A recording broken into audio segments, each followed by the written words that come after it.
I want to start with a scenario that I think, if we're being brutally honest with ourselves, pretty much everyone has experienced. Yeah. It's 3 a.m., the house is dead quiet, you're staring at the ceiling, watching the shadows move, and your mind is just, it's racing, like a Formula One car with the brakes cut. The universal insomniac question. It's that feeling of being stuck in a loop, isn't it? It is. You're replaying every mistake, every missed opportunity, and you're just asking yourself this one gnawing question. Why isn't it clicking? Why isn't it working? Right.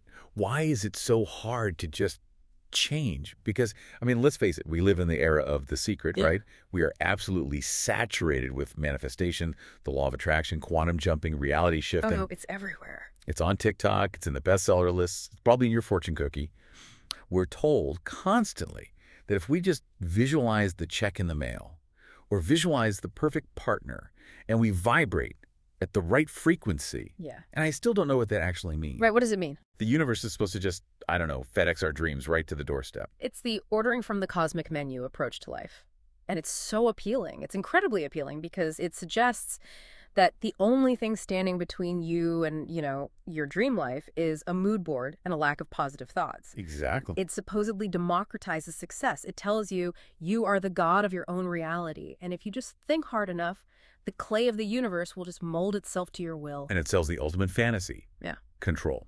But here's the relatable reality. The part I think a lot of our listeners are stuck in. You try it. You really genuinely try. You give it a real shot. You make the vision board with the mansions of the Maldives vacation. You do the affirmations in the mirror until you feel completely ridiculous. You try to vibrate high, pushing away every single negative thought like it's a radioactive isotope. Mm-hmm.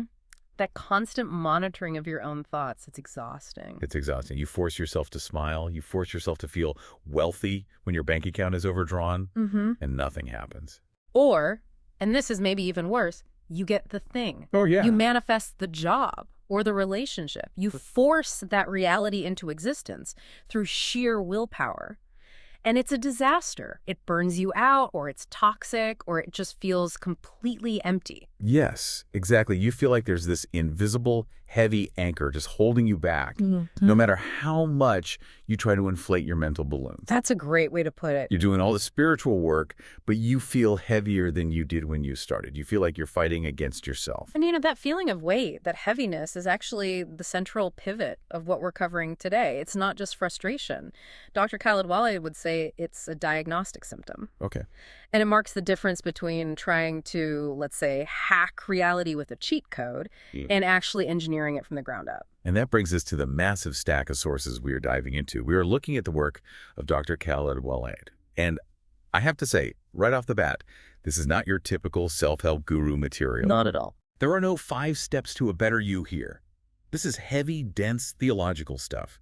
He's proposing a theory he calls Adamic restoration. It is heavy, but what's fascinating is its precision. Dr. Khaled Waleed is essentially doing a geometric and an engineering-based decoding of the Quran. Okay, engineering-based. What does that mean in this context?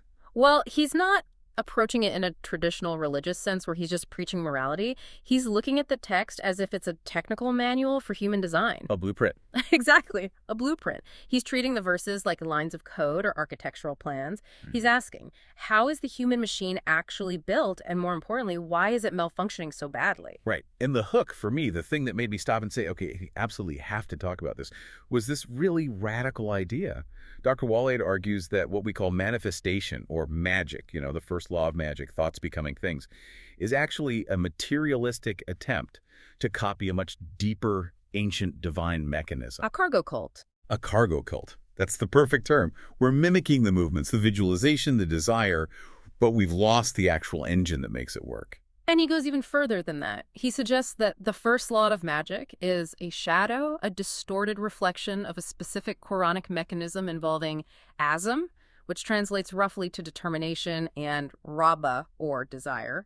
Okay. But his core argument is that because we are approaching these powerful mechanisms with what he calls the old human software, or the Israeli archetype, and we really need to get into what that means because it's a specific theological term in his work, not a political one. Right. That's a very important distinction we'll keep coming back to. It is. But because we're using this old corrupted software, we end up just crashing the system. We are trying to run divine software on corrupted hardware. Wow. So the mission for this deep dive is pretty radical. We're going to move from the shallow end of the pool, the psychology of self-help and why the secret fails, into the deep ocean. We're going into a really intense theological history of the human species, according to Dr. Waleed.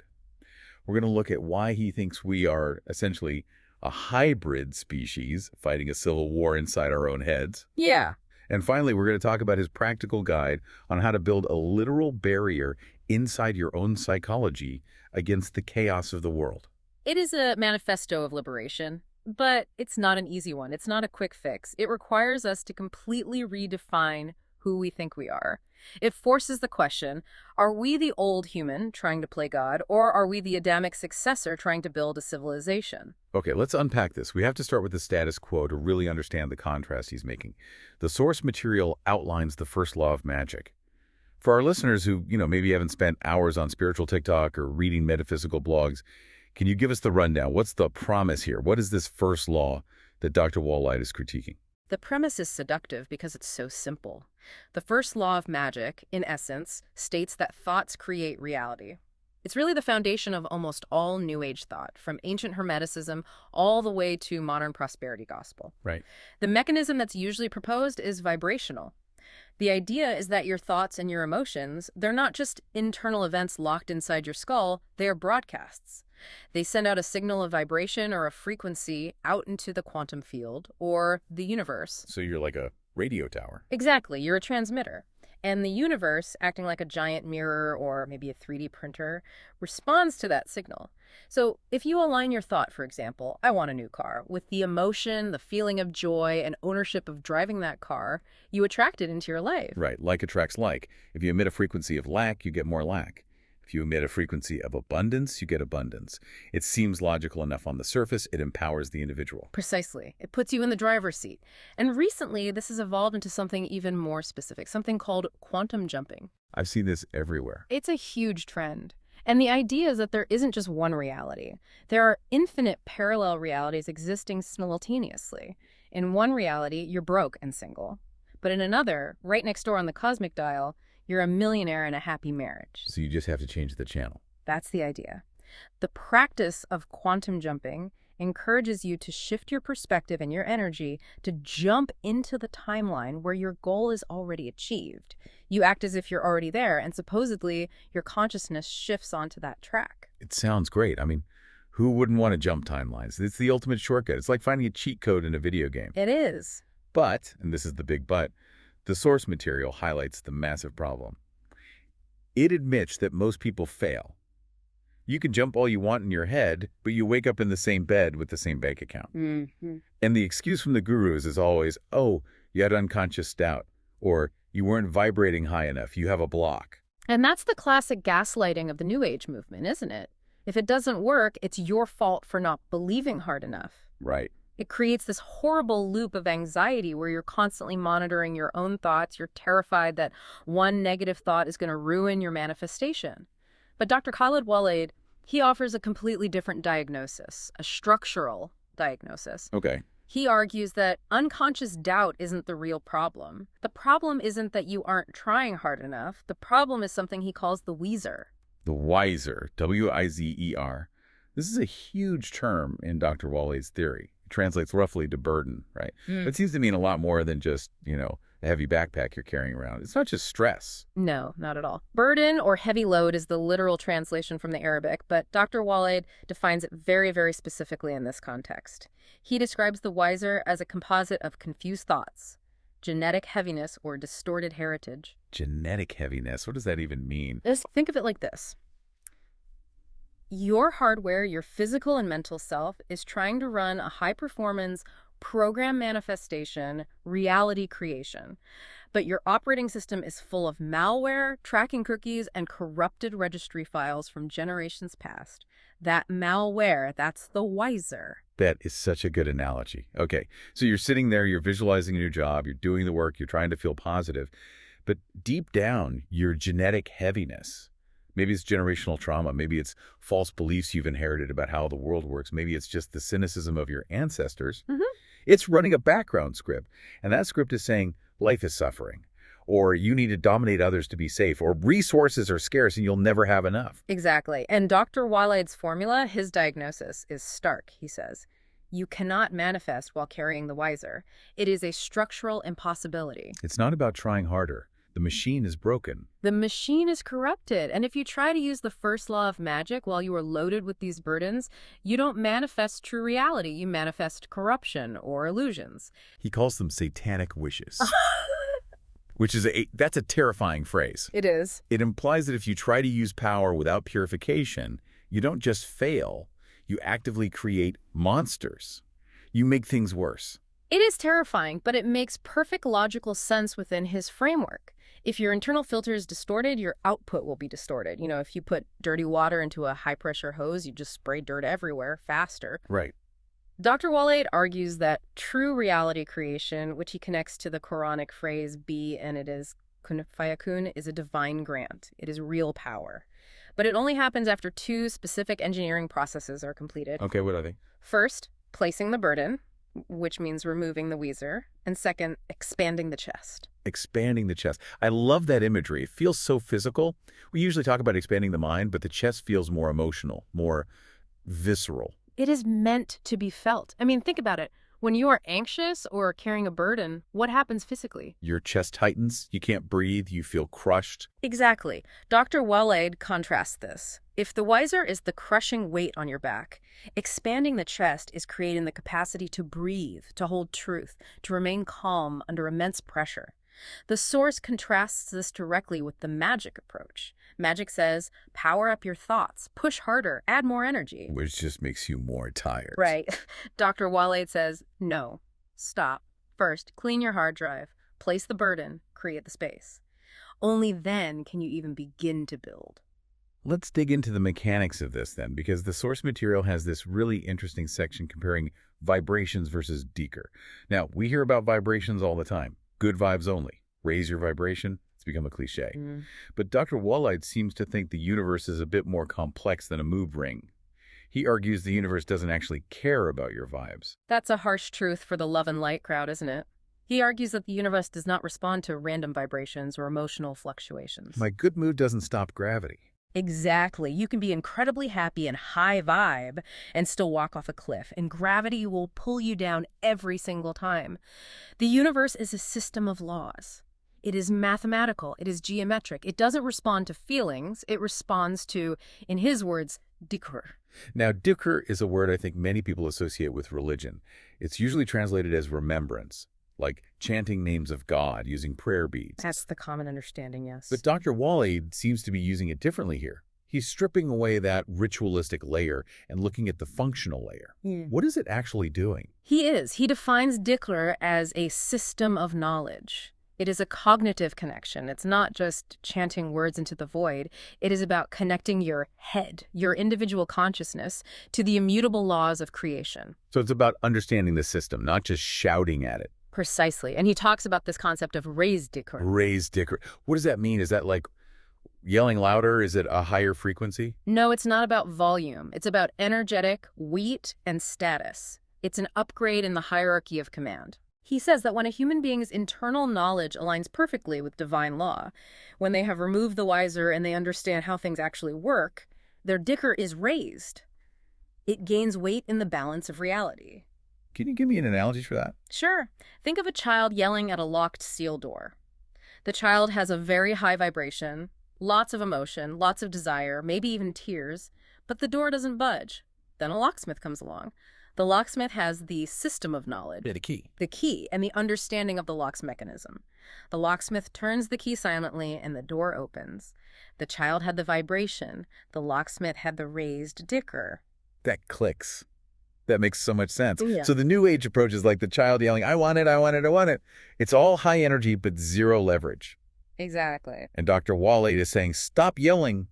Learn the code of the lock. And this leads us directly to his critique of quantum jumping. This is where the distinction he makes between the Adamic and Israeli archetypes really starts to heat up. Dr. Waleed views the desire to jump realities, to instantly escape your current struggles and land in a paradise, as a primary trait of the old human archetype, which he labels Israel. Okay, we need to pause here and be extremely careful and clarify this again for the listener. This is obviously a sensitive topic. When Dr. Waleed uses the term Israel in his work, he is absolutely not talking about the modern state or the Jewish people in a political or ethnic sense. Correct. It is crucial to understand this. We are not doing geopolitics here. He is decoding a theological archetype from the text, correct? That's right. The source material is very explicit about this. He treats Israel and Adam as representing a genealogy of ideas or genetics of consciousness.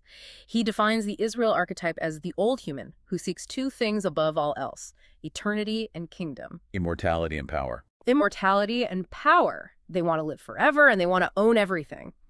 And crucially, they want it now. They want to bypass the struggle. They want the result without the process. So quantum jumping is the ultimate old human desire. It's the ultimate expression of that archetype. I don't want to work through my problems. I don't want to learn from my trauma. I just want to teleport to the version of me that's already solved them. Yes. But honestly, let me play devil's advocate here. Why is that a bad thing? If I can skip the suffering, shouldn't I? Why is that a trap? It's a completely fair question. Who wants to suffer? But Dr. Waleed argues it's a trap of haste. He warns that this spiritual jumpings is a whisper, a temptation from Iblis, from the satanic force, to seek the destination without the journey. And what's wrong with that? If you skip the journey, you don't develop the muscles to hold the destination. You might get the $1 million, but you haven't become the person who can manage it, so it destroys you. You get the kingdom, but you don't have the wisdom to rule it, so it collapses into tyranny. Okay, I see. He contrasts this with the Adamic path. The Adamic human, the successor, the next stage of human evolution in his model, does not jump. They strive. The Arabic term he uses is say. Say. Striving. It just sounds harder. It sounds like work. And nobody wants to hear, you have to work. We all want the hack. It is harder, but it's real. And here is the paradox Dr. Waleed presents. The Adamic human strives with patience and determination, but their azm, their steadfast determination, folds space and time for them naturally. Whoa, okay. Unpack that. You don't have to force a jump. If you are aligned with the truth and you strive with certainty, reality itself reconfigures around you. It comes to you. You don't chase it. You attract it through the sheer gravitational weight of your certainty. Asm folds space and time. That is a powerful concept. It's like gravity. A massive planet doesn't try to pull a moon towards it. Its mass just does it as a property of its existence. That's the physics of it. Asm gives your consciousness mass, and this is precisely why the wiser is such a devastating problem. Yeah. If you have the wiser, the burden of false ideas, of corruption, of confused heritage, you have no mass. You are weightless. They're just dust in the wind. You're just debris floating in space. You drift with every trend, every fear. You can't fold space and time because you have no gravity. I want to go deeper into this history now because we've touched on Adam and Israel as these archetypes. But Dr. Waleed has a really complex, almost sci-fi backstory here. He talks about a great fall and the mixing of genetics. This sounds like ancient alien theory, but he's pulling it all from the texts. It does sound like sci-fi, but it's his theological decoding of the origin story. Dr. Waleed suggests that the wiser we all carry isn't just bad habits we picked up. It's a distorted heritage from the old human archetype. He describes the Great Fall not as simply eating an apple from a tree, Right. but as a deliberate attempt by the old human archetype Israel to blend with Iblis. Iblis being the devil figure in Islamic theology. Right. The one who refused to bow to Adam. Yes, but again, in this context, Dr. Waleed decodes Iblis not just as a personified evil, but as representing Ishtar, or the archetype of desire for dominion and fire, the raw, consuming ambition. So what happened? The theory he presents is that the old human wanted to become immortal. They weren't satisfied with their humble clay nature, so they tried to hybridize with this entity of fire and desire. They tried to mix their clay with fire to become stronger, to become gods on their own terms. And the result was a disaster. The result was a corruption of the human vessel, a hybrid that was inherently unstable. It was neither pure clay, connected to the earth and its laws, nor pure fire. It was a confused, conflicted being. And this is where we get to the terms Ya'juj and Ma'juj. In the Bible, it's Gog and Magog. Usually, in movies or apocalyptic talk, people think of them as these monster tribes or zombie armies locked away behind a giant wall. Yes, that's the common pop culture image. But Dr. Waleed reimagines them as categories of corruption. Is that right? Yes, this is one of the most unique and honestly most useful parts of his work for understanding the modern world. He decodes them as the direct results of that old human error, the fallout of that attempted hybridization. Okay, break them down for us. Ma'juj first. Ma'juj, or Magog. He associates this with genes of polytheism and, crucially, bloodshedding. This is the drive for material dominance, for war, violence, tribalism, and conquest. It's the aggressive, chaotic alpha side of the old human. The philosophy of might makes right. Okay, so Ma'juj is the brute force, the guy with the club, the warlord, the banker who crashes the economy for profit. The physical corruption. Exactly, the criminality. And then there's Ya'juj or Gog. Yeah. He associates this with the corruption of knowledge. The intellectual corruption. The intellectual virus. This is atheism covering the truth, twisting narratives, media manipulation, propaganda, sophistry. It's the ability to argue for a lie so effectively that it sounds more reasonable than the truth. So Ma'juj is the brute force, and Ya'juj is the fake news. In a modern sense, yes, Ya'juj is the wiser in the head, the distorted thoughts, the confusion. Ma'juj is the corruption in the blood, the violent, greedy impulses. And Dr. Waleed's really scary point is this. We are all carrying traces of this. We are not pure atoms yet. We all have the internal Bedouin, that unstable, hybrid, wandering element within us. Wow. This makes the internal conflict we talked about at the very beginning make so much more sense. It's not just, oh, I doubt myself. It's, I have an ancient genetic archetype of chaos and confusion fighting against my Adamic potential. It's a literal civil war inside my own being. Precisely. The wiser acts as a filter on your intention. You try to manifest peace, but your internal Ma'juj wants conflict and drama because that's where it feels powerful. You try to manifest wisdom, but your internal Ya'juj wants to obscure the truth to protect your ego. You're a house divided. And a house divided cannot stand, and it certainly cannot manifest anything coherent or sustainable. Okay, so we've diagnosed the problem in detail. We are walking around with this ancient, corrupted operating system. Dr. Waleed provides a comparative chart in the source material that I found incredibly helpful. It contrasts the magic approach with his Adamic approach. I want to run through this because it really clarifies the how. It's a great summary. Let's look at the head, the control center. Magic says, power of thoughts. Just think harder. Drown out the bad with the good. What does Dr. Waleed prescribe instead? For the head, he prescribes placing the burden. It's the opposite of adding more thoughts. Instead of trying to force positive thoughts over negative ones, which he says is like painting over mold, it'll just grow back, you must purge the head of the old human's heritage. So it's a deep clean. It's a cognitive detox. It means identifying those Ya'juj-like thoughts, the cynicism, the lies, the false narratives about God and reality, and actively uninstalling them. You have to empty the cup before you can fill it with something pure. Okay, next part of the body. The chest, the self. Our emotional core. Magic says, emotions and vibrations. Get excited, feel it, jump around, act as if. Right, generate this high energy, often frantic state. What's the Adamic alternative? Dr. Waleed prescribes expanding the chest. This is about building capacity, not generating temporary energy.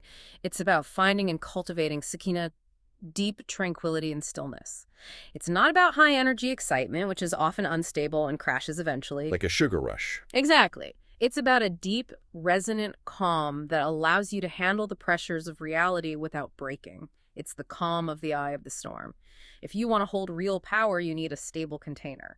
Excitement is a leaky bucket. Sakina is a steel vault. Beautiful. Okay. And the heart, which he defines as the will. Magic says quantum jumping. Escape this reality. Find a better one. And here, Dr. Waleed prescribes ezm. We mentioned it before, steadfastness. It means standing on the truth right where you are until destiny changes around you. So it's not jumping to a new place. It's standing so firm in your truth that the place itself changes. Yes. It's the difference between being a leaf blown in the wind, always looking for a better spot to land, and being a deeply rooted tree that survives the hurricane and reshapes the landscape around it. Finally, the spirit, Magic says. Desire to possess. I want the stuff. I want the car, the the money, the recognition. The focus is on the object. And Dr. Waleed prescribes Rabba to the Lord. Yeah. This is crucial. Rabba means desire or an attraction force. But instead of directing that force at the object, I want the car, I want the house, you redirect that fundamental force of attraction to the source, to the creator. You connect the wire to the power plant, not to the individual light bulb. And if you connect to the power plant, The light bulb turns on automatically. and it stays on. It doesn't flicker out when your mood changes or when you get bored of the car. Exactly. You are bypassing the middleman of the material world and going straight to the supplier of all things.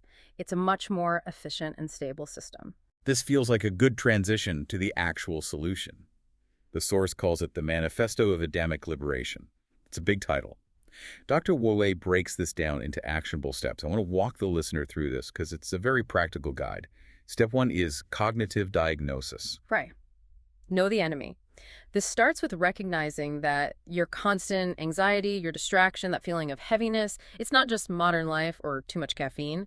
It is the wiser. It has a name. It has a name and a history. It is the old human urge for quick immortality and dominion. You have to learn to identify it. You have to be able to look at a thought, say, the thought, I need to be rich to be loved and respected, and say, wait, that is not me. That is the interference. That is the old human code running. It's almost like a healthy form of dissociation. You are separating your true Adamic self from the inherited malware. That's a good way to put it. You're debugging your own mind. Okay, so once you can spot the enemy, step 2 is the mechanism of purification, or placing the burden. How do we actually do this? It still sounds a bit abstract. He's very specific here. In the head, he says you must empty the vessel of saying about Allah without knowledge. This is a big one. We all carry these unexamined, inherited assumptions. God is punishing me, or the universe is cruel and random, or I am fundamentally unworthy, or life is meaningless. The stories we tell ourselves. Yes, and Dr. Waleed says these are lies. These are viruses inherited from the distorted heritage of the old human. You have to consciously reject them. You have to say, I do not know that to be true. I'm deleting this file. You introduce radical doubt about your own negative programming. It's an intellectual and spiritual detox. You stop assuming the worst. You stop filling in the blanks with fear. And in the chest, you fill that new void with sakina that comes from pure monotheism. Once you stop listening to the constant noise of yaju, the false knowledge, you can finally hear the silence of truth. You replace the noise with the signal. Okay. Step 3 is the law of motion. This involves nasab, which is striving, and ragba, directed desire. The source here mentions something important, emptying and charging. This is a critical warning, Dr. Waleed says. Once the vessel is empty, you must not leave it void. This is not about becoming a blissful, empty-headed monk. Right. If you just empty your mind and do nothing, the satanic impulses, the old programming, will return to fill the vacuum. Nature abhors vacuum. So you must immediately charge it with the architecture of Dik. The system of knowledge. Yes. You have to replace the bad software with the good software. You have to actively study the laws of reality, the names and attributes of the Creator. You have to fill your mind with truth so there is no room for the lies to creep back in. And then you direct the desire, the rabba. Yes.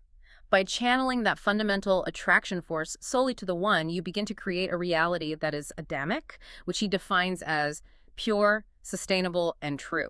It is not an Israeli reality, which is hybrid, greedy, and unstable.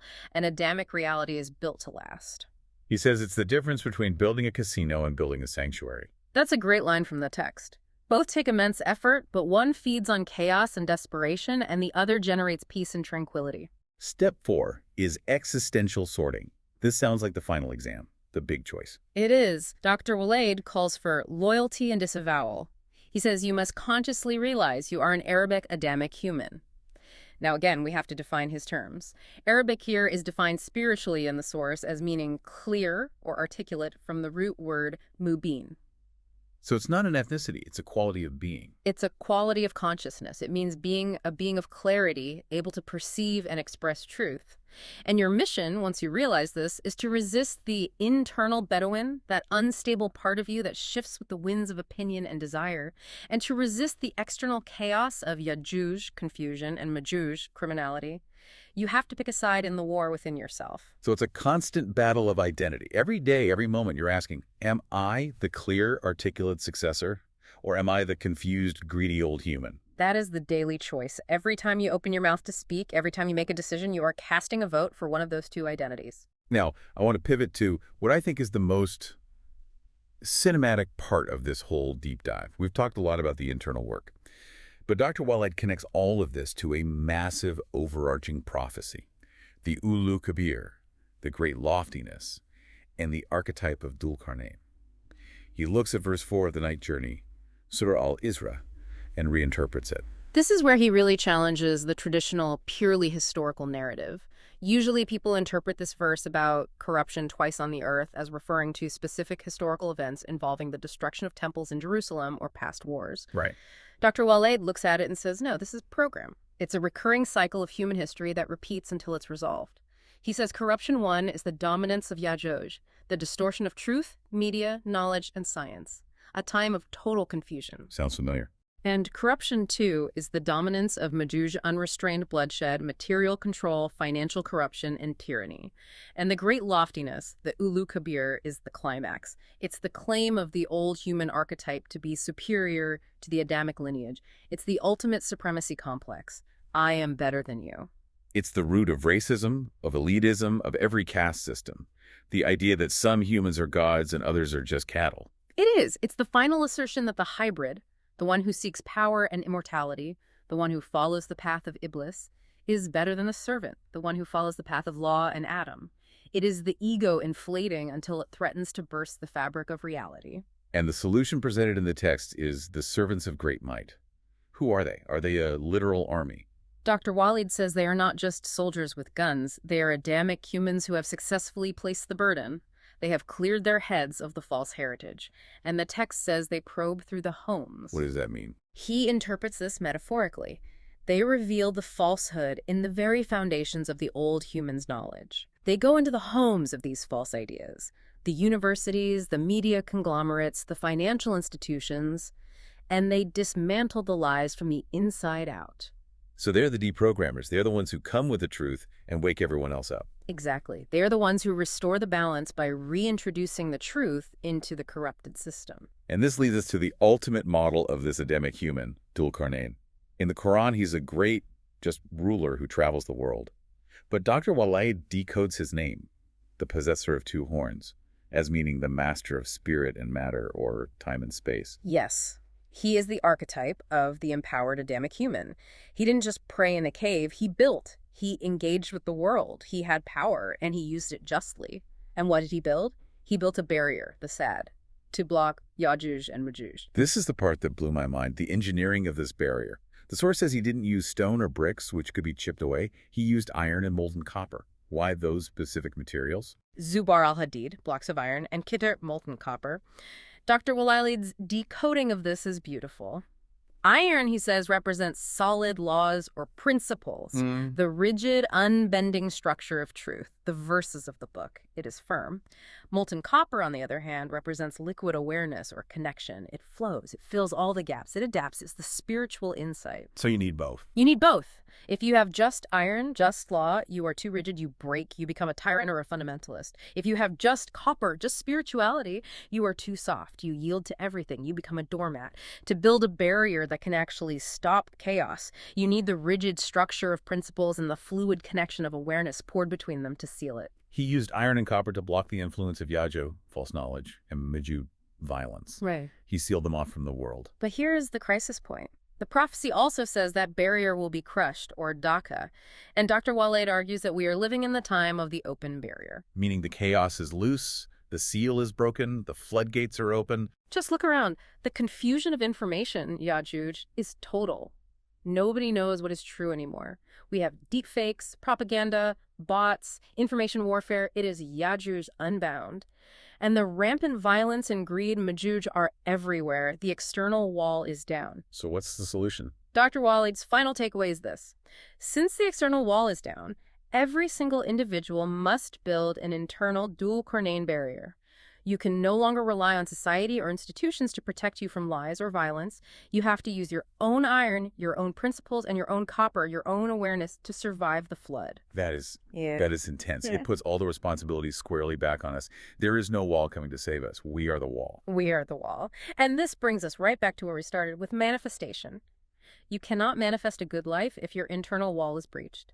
If Yajuj and Majuj are running rampant in your mind, if you're full of confusion and greed, you cannot create. You can only corrupt. You have to secure your own borders first. So Adamic restoration isn't just about being a good person or, being spiritual. It's about survival. It's about structural integrity in an age of chaos. Structural integrity is the perfect phrase. It's about engineering a vessel, yourself, that can aid the light of truth without shattering under the pressure of the modern world. We've covered so much ground. We started with the frustration of the secret not working. We went through the Wazer, the trap of quantum jumping, the history of the old human versus the new human, and finally, the engineering of the internal iron and copper barrier. Synthesizing all of this, Dr. Waleed's core message seems to be that ease, what we're all desperately looking for, that easy life, it isn't about getting what you want instantly. No, not at all. Ease, or yusra in the Quran, is the state you achieve after having the Wazer removed. It is the lightness of being, the state of being a true human. When you aren't carrying the baggage of 1,000 years of old human errors, life naturally becomes easier. You flow with the design of the universe, rather than fighting against it. You become aerodynamic in the stream of destiny. That's a perfect way to describe it. It completely changes the definition of success. Success isn't manifesting a Ferrari. Success is functioning as designed. And when you function as designed, the universe, which is designed by the same creator, serves you. Not because you magicked it into submission, but because you fit. You are a functional, healthy part of the ecosystem. That's the aha moment for me. Yeah. We are trying to force a square peg into a round hole and calling it manifestation. Dr. Waleed is saying, just sand down your own edges, become the round peg, and you will slip right in without any effort. Beautifully put. It's all about alignment, not force. So, we always end with a provocative thought, something for the listener to carry with them. We've talked about the open barrier. Yes. Dr. Waleed suggests we are living in the time of the open barrier. The flood is here. So my question to the listener is this. The next time you feel a burning desire for something, a job, a person, a certain status, or the next time you feel a wave of anxiety or confusion, stop and ask yourself, is this my desire? Is this the Adamic me speaking? Or is it the wiser of the old human trying to manifest its own agenda of greed and confusion through me? That's the check. Who's driving the bus? Is it you? Or is it the ancient ghost in the machine? And if it's the ghost, it's time to place the burden. Time to empty the vessel and start the real work. Thank you for diving deep with us. It was a pleasure. See you in the next deep dive.